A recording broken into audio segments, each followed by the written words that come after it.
Media మిత్రులందరికీ ఎన్నికైన వెంటనే నా విజయాన్ని ఆకాంక్షించారు. అలాగే నేను ప్రజలకిచ్చిన నా పర్యటనలో ప్రజలకిచ్చిన ప్రతి మాట కూడా ప్రజలందరికీ చేర్చేలాగా ఈ విజయంలో ప్రముఖ పాత్ర వహించిన మీడియాకు కూడా నా హృదయపూర్వక కృతజ్ఞతలు తెలియజేసుకుంటున్నా. అలాగే రేపు సోమవారం నుంచి మాకు అసెంబ్లీ సమావేశాలు ఉన్నాయి.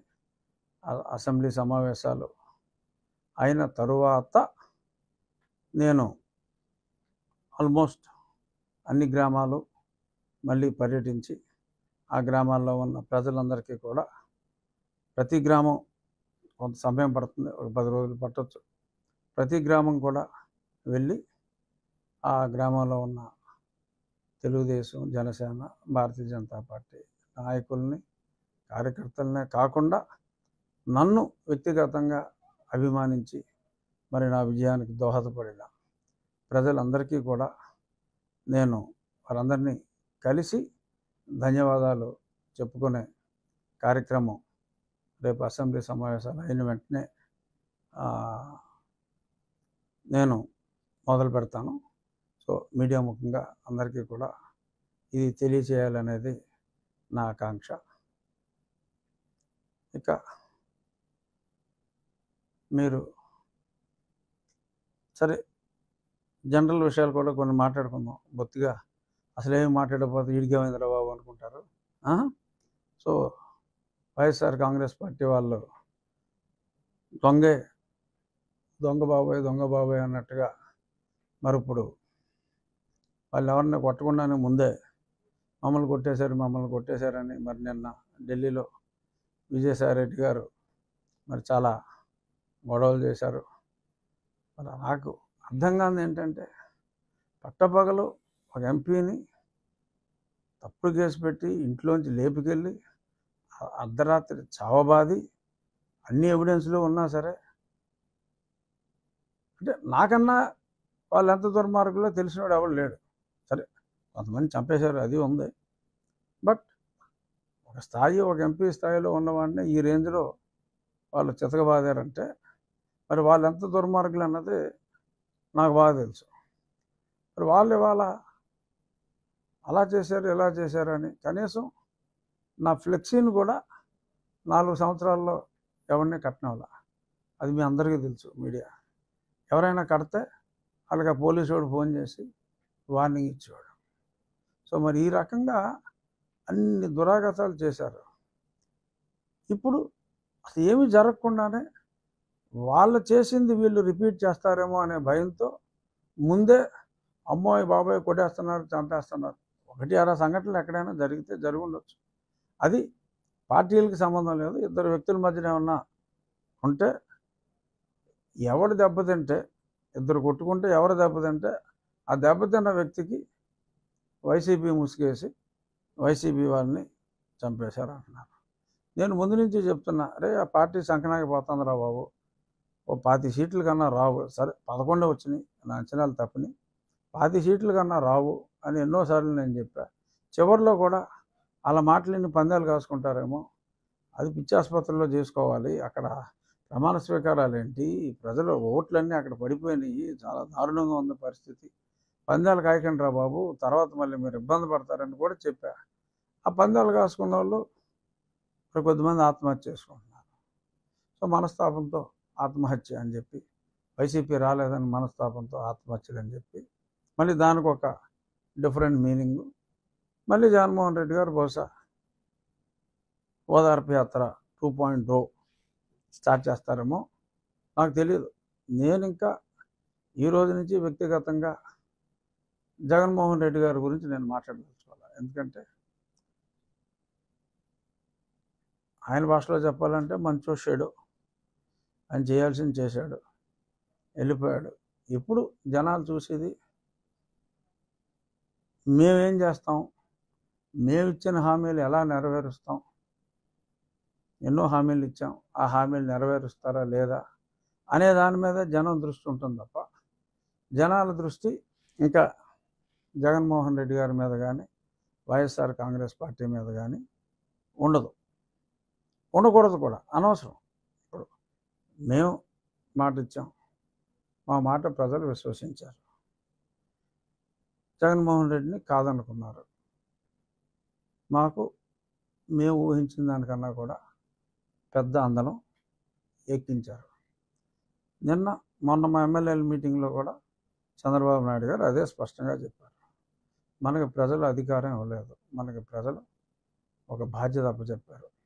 ఆ బాధ్యతని సక్రమంగా నిర్వహించాలి. దాడులు ఇటువంటివి మనం చేయకూడదు. చట్ట ప్రకారం తప్పు చేసిన వాళ్ళని శిక్షించాలి. సో దీనికి ఒకరోజు ముందుగానే నేను చట్ట ప్రకారం ఒక పోలీస్ కంప్లైంట్ కూడా ఇవ్వడం జరిగింది. బహుశా నేడో రేపో మరి నిన్నటి వరకు పోలీస్ అంతా కూడా ప్రమాణ స్వీకార ఏర్పాట్లో ఉంది కాబట్టి బహుశా 1-2 రోజుల్లో మరి అది ఎఫ్ఐఆర్ కూడా నా కస్టోడియల్ టార్చర్ మీద. ఎందుకంటే ఇన్ని తన్నులు తిని మిలిటరీ హాస్పిటల్ రిపోర్ట్లు ఇంత క్లియర్గా ఉండి కస్టోడియల్ టార్చర్ జరిగింది అన్న నాకే నేను న్యాయం చేసుకోలేకపోతే ఇంకా కామన్ మ్యాన్కి ఇంకా న్యాయం జరుగుతుంది అన్న దాని మీద నమ్మకం పోయి ప్రమాదం ఉంటుంది. కాబట్టి నేను నా నిర్ణయం నేను తీసుకుని, చాలామంది అనుకుంటున్నారు దీని వెనక ఇంకెవరో ఉన్నారు, పార్టీ పెద్దలు ఉన్నారని. నేను ఎవరితోటి మాట్లాడాల. Law should take its own course of action అనే ఉద్దేశంలో నేను ఆ కంప్లైంట్ని ఇవ్వటం జరిగింది. డెఫినెట్గా ఇక్కడ న్యాయం జరిగితే ప్రజలకు కూడా వాళ్ళకి జరిగిన అన్యాయాల మీద చట్ట ప్రకారం న్యాయం జరుగుతుంది అనే ఒక నమ్మకం వస్తుంది అనేది నా విశ్వాసం. చూద్దాం మరి నా విశ్వాసం ఏమవుతుంది అనేది తెలుస్తుంది. సో ఇప్పుడు ఈ ప్రభుత్వం మీద, మా ప్రభుత్వాన్ని కూడా అనొచ్చు, నేను మంత్రివర్గంలో లేనంత మాత్రాన మా ప్రభుత్వం అంటంలో తప్పేం లేదు. మా ప్రభుత్వం మీద ఇప్పుడు ప్రజలు ఎంతో విశ్వాసం, అతి విశ్వాసం అని కూడా చెప్పచ్చు, అంత విశ్వాసం ఉంది. కాబట్టి ముఖ్యమంత్రి గారు చెప్పినట్టు అత్యంత బాధ్యతాయుతంగా ఉండాలి. డెఫినెట్గా ఉండకపోతే ఇక్కడ ఏ నాయకుడిది కాదు గొప్ప, ప్రజలే గొప్ప అని ప్రూవ్ చేశారు. అప్పుడు అతనికి 151 ఇచ్చారు, ఇప్పుడు ఇక్కడ 164 ఇచ్చారు. ఇచ్చింది ఎవరు? ప్రజలు. అప్పుడు తెలుగుదేశానికి 40 వచ్చింది, ఇప్పుడు ఇతనికే 40 వచ్చింది. సో ఆ 20% అన్నది that will make all the difference. ఆ 20% అన్నది 57% వచ్చింది. 40 పెద్ద పార్టీలకి నార్మల్గా స్టాండర్డ్గా ఉంటారు. ఆ 20 అన్నది ఇంపార్టెంట్. వాళ్ళే టిల్ట్ చేసేది న్యూట్రల్ ఓటర్లో ఎటువంటి పార్టీ అఫిలియేషన్ లేకుండా నిజంగా ప్రజా సంక్షేమం కోసం మంచి జరుగుతుంది అనుకుంటే వేసేవాళ్ళు వాళ్ళే. సో వాళ్ళ మనసు నొచ్చుకోకుండా మా ప్రభుత్వం ముందుకెళ్తుంది. అందులో ఎటువంటి అపనమ్మకం ఎవరో పెట్టుకోవాల్సిన పని లేదు. అందరూ ఒళ్ళు దగ్గర పెట్టుకుని పనిచేయాలని చెప్పి ముఖ్యమంత్రి గారు చెప్పారు. సో ఆ రకంగానే తెలుగుదేశం పార్టీ వాళ్ళైనా ఎవరైనా ప్రజాస్వామ్యంలో ఎవరైనా ఒళ్ళు దగ్గర పెట్టుకోకపోతే ఏమవుతుంది రిజల్ట్ అన్నదే ప్రత్యక్షంగా మళ్ళీ నిన్నగా మనం చూసాం. కాబట్టి దాని ప్రకారం ఉంటుందని నేను అనుకుంటున్నా. చూద్దాం. ఇంకా ఈ ప్రశ్నలు ఏమన్నా ఉంటే అన్ని సామాజిక వర్గాలకి చంద్రబాబు నాయుడు గారు సమతూకంతో చేశారు. క్షత్రియ సామాజిక వర్గానికనే ఉన్న కూటమిలో సభ్యులకి ఏ విధమైన స్థానాన్ని కానీ భర్తీ కానీ దీని మీద మీ ఒపీనియన్ ఏముంటుంది, ఇంకా ఇస్తారేమో, ఎవరని ఎందుకు అనుకోవాలి. ఎందుకంటే మరి డెఫినెట్గా అన్ని సామాజిక వర్గాలు కూడా ఓట్లు వేయకపోతే ఇంత పెద్ద విజయం రాదు. సో ఆ ఓట్లు అంత పెద్ద విజయం అందటంలో క్షత్రియుల పాత్ర డెఫినెట్గా చాలా ఎక్కువగా ఉంది. నాకు చెప్పాలి అంటే కనీసం క్షత్రియులు సంఖ్యాబలంగా ఓకే కాస్త ఒక 1% అయినప్పటికీ చాలామందిని, ఎందుకంటే సమాజంలో అందరికీ తల్లో నాలుగులో ఉంటారు కాబట్టి చాలామందిని ఇన్ఫ్లుయెన్స్ చేసే కెపాసిటీ ప్రజల్లో గౌరవం ఉన్న, అంటే వేరే కమ్యూనిటీలు గౌరవం లేదని నేను అంటున్నా, ప్రజల్లో వన్ ఆఫ్ ది గౌరవం ఉన్న కమ్యూనిటీస్లో క్షత్రియ కమ్యూనిటీ కూడా ఉంది కాబట్టి ఆశించటం సహజం. ఇంకా టైం ఉంది కాబట్టి ఎవరో ఒక క్షత్రియుడికి, నాకని నేను అంటలా, ఎవరో ఒకరికి ఏదో ఒక పదవి ఇస్తారేమో అని నేనైతే అనుకుంటున్నా. అందరికీ ఒకేసారి ఇవ్వలేకపోవచ్చు. కాన్స్టిట్యూన్సీలో సార్ మీరు ఎమ్మెల్యే క్యాంపెయిన్ ఉండగానే మీరు నియోజకవర్గంలో ఒక గ్రామాన్ని మోడల్గా తీసుకుని ముందుకి వెళ్ళే ఉద్దేశంతో వచ్చేస్తారు. ఇది ఆ గ్రామం ఏంటి, ఆ గ్రామంలో ఏది చేపడదాం అంటే కాదు, నేను ఇన్స్పిరేషన్గా తీసుకున్నది ప్రాతల్ల మరక. ఆ గ్రామంలో మరి ఆ శివవర్మ గారు ఆ గ్రామాన్ని అభివృద్ధి చేసిన తీరు చూస్తే అసలు నాకు చెప్పాలంటే మెంటలు వచ్చింది. ఇంత అందమైన ఊరు, అంటే ఒక పల్లెటూరు ఎంత అందంగా ఉండాలో ఊహించుకుంటే కూడా అంత అందంగా ఉండదు. ఆ మంచినీటి చెరువే ఒక స్విమ్మింగ్ పూల్లో ఉంది, అంత నీట్గా ఉంది. అదంతా ఆ ఒక్క వ్యక్తి వల్ల సాధ్యమైంది. సో ప్రతి గ్రామంలోనూ ఆయన ఇన్స్పిరేషన్తో ఒక 5గురు శివవర్మల్లాగా ఉంటే ఉండి నియోజకవర్గం మొత్తం కూడా అద్భుతంగా తయారవుతుంది. కానీ అదంతా ఈజీ కాదు, అది ఆయన సొంత డబ్బులతో ఆయన చేశారు. కానీ ప్రతి గ్రామాల్లోనూ డబ్బులు ఉన్న వాళ్ళు ఉన్నారు, కానీ కాన్సెప్ట్ కానీ హృదయం ఉన్న వాళ్ళు కానీ తక్కువగా ఉన్నారు. బట్ వాళ్ళని మోటివేట్ చేసి ప్రతి గ్రామం కూడా ఆ శివవర్మ గారి ప్రాతలమ్మ గ్రామం లాగా అభివృద్ధి చేయాలి.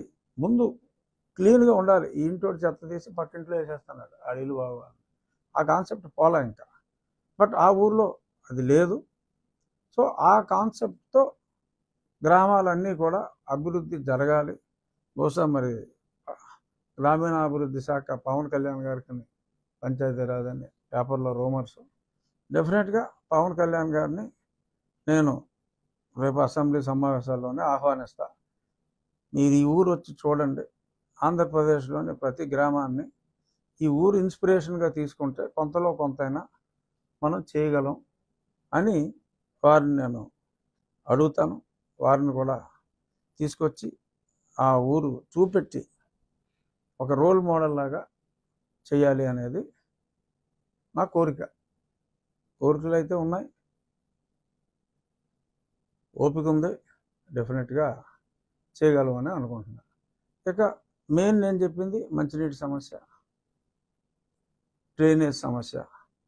మంచినీటి సమస్యకి శాశ్వత పరిష్కారం టాప్ ప్రయారిటీలో. లక్కీగా నాకు ఇప్పుడు కేంద్రంలో కూడా జలశక్తి మినిస్టర్ సిఆర్ పాటిల్ గారని నాకు అత్యంత సన్నిహితులు.